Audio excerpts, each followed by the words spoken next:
Of course, all of us here know Nadine mostly from her union activism. From her first days in the NT, in the then Northern Territory Teachers Federation, she has been a consistent, high-profile campaigner. I first met Nadine at an annual conference just like this in the late 1980s.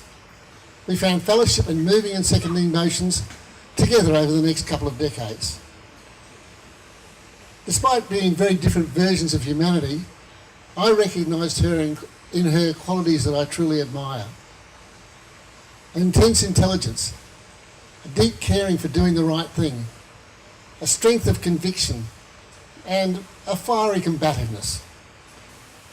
I saw and still see a person of immense and steadfast courage and selflessness. I'm proud to be in the same room with her.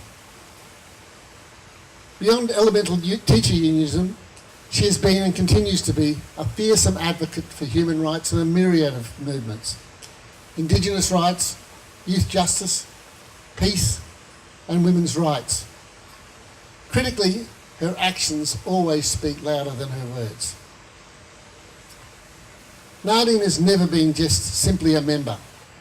She's been a sub-branch delegate, as well as over the years sitting on executive as an Alice Springs regional rep, women's officer, vice president, and most notably as our president from 2004 till 2009. For me, sitting in negotiations with Nadine, she achieved what I believe is the most evident sign of union negotiator success. That's when you see in the eyes of the employer that mix of respect and fear. I can vouch for that. She's always been in the thick of our turbulence, on executive during the traumatic 1991 conference with Hillary Press, at the centre of our multi-strike campaign for primary release time in the late 90s, and more recently the Blaine by-election fracas. Most recently, since 2012, she has been our full-time union employee as the AEU NT organiser based in Alice Springs. A true believer, Nadine has always been staunchly one of us. In union meetings in Australia, when I was young, a while ago, it used to be common to use the term comrade. Sadly for me, it seems to have gone out of fashion.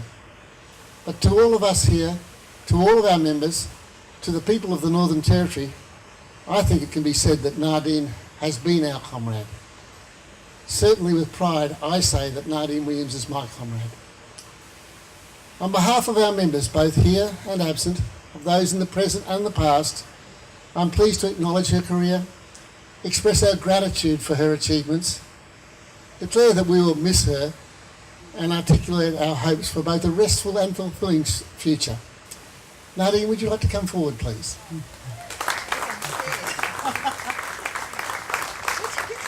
A small bunch of flowers, Nadine. I don't know where he dug up some of those photos. They're really old, really old, and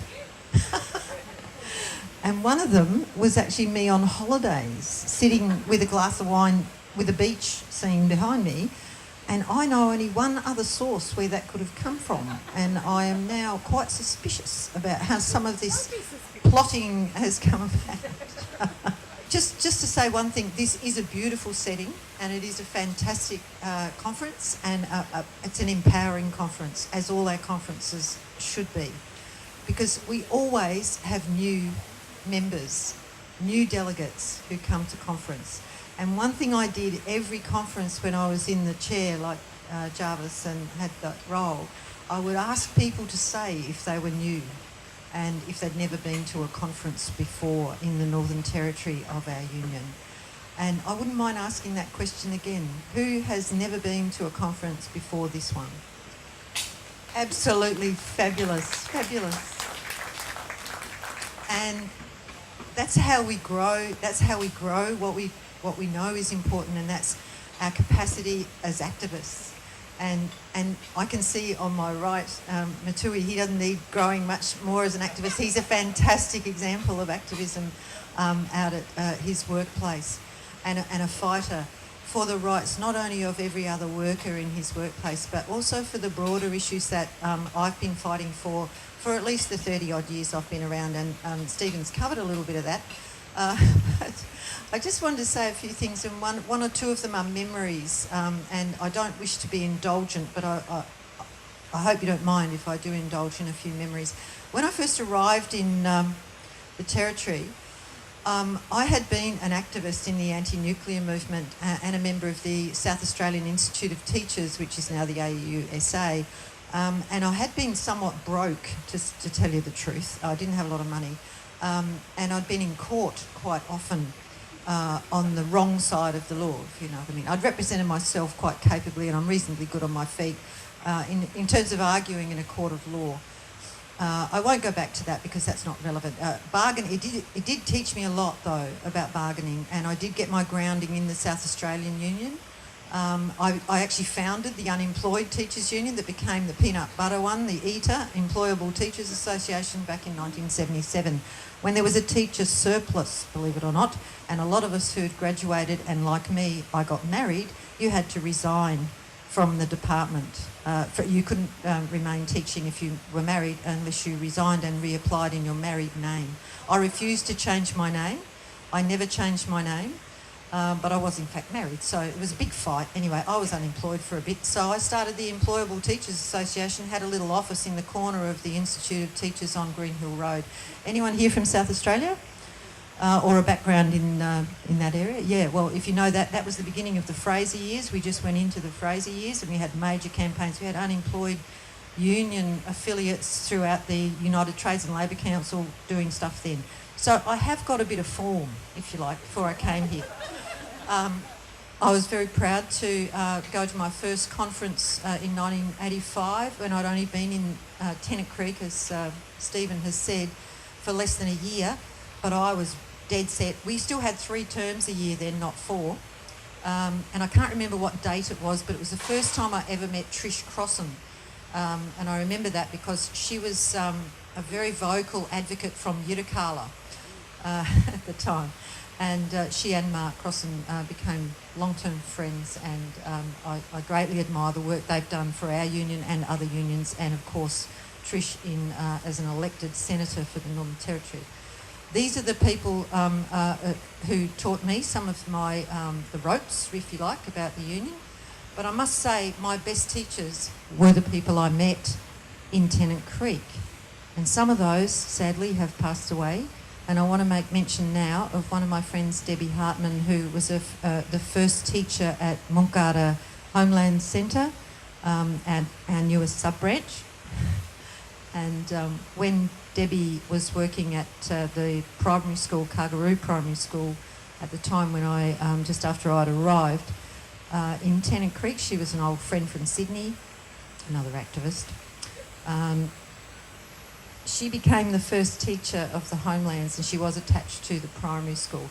But they had an opening ceremony, and the families, that includes, and I pay great respect to Tristan Dougie's family, some of his relations who I met at that time.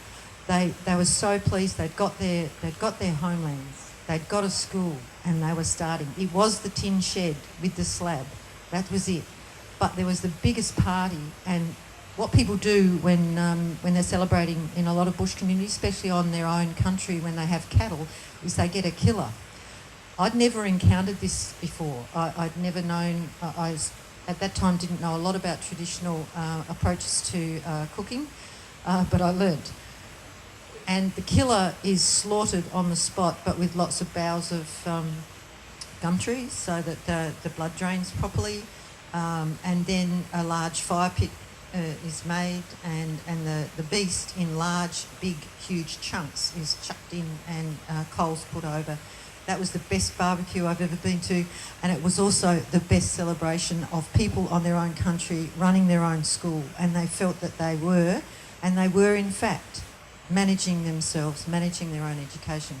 30 years on, that was 1986, and we are now fighting for better conditions for people who still want their school to be open, want their school to be run well, want their school to be funded properly, want the sanitation to be working.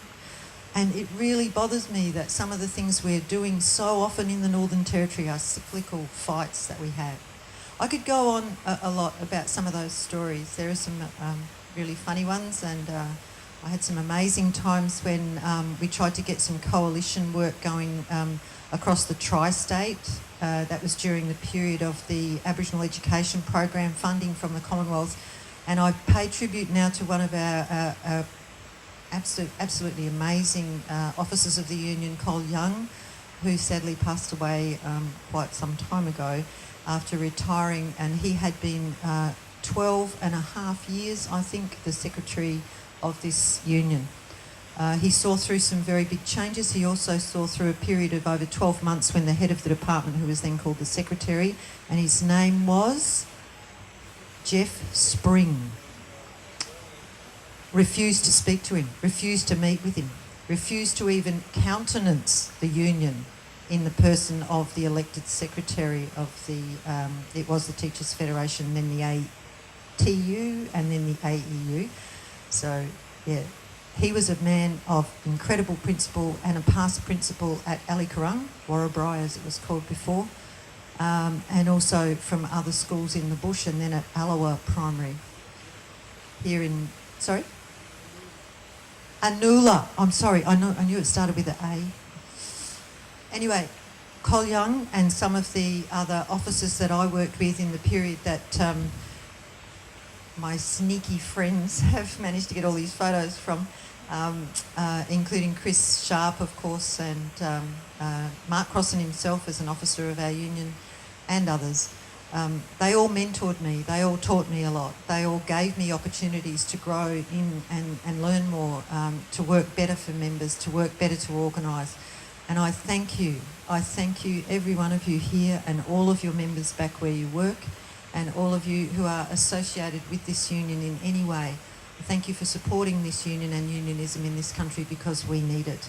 And the fight will go on, and we need to give more Gonski, more of a kick to the whole Gonski campaign, and keep going. I will be there with you. I just won't be doing this job after the 30th of June.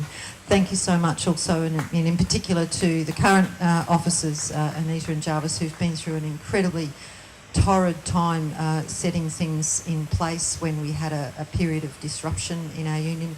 And thanks so much to Kelly and Lachelle, who are extremely capable and wonderful workers for our union. Thank you very much, comrades.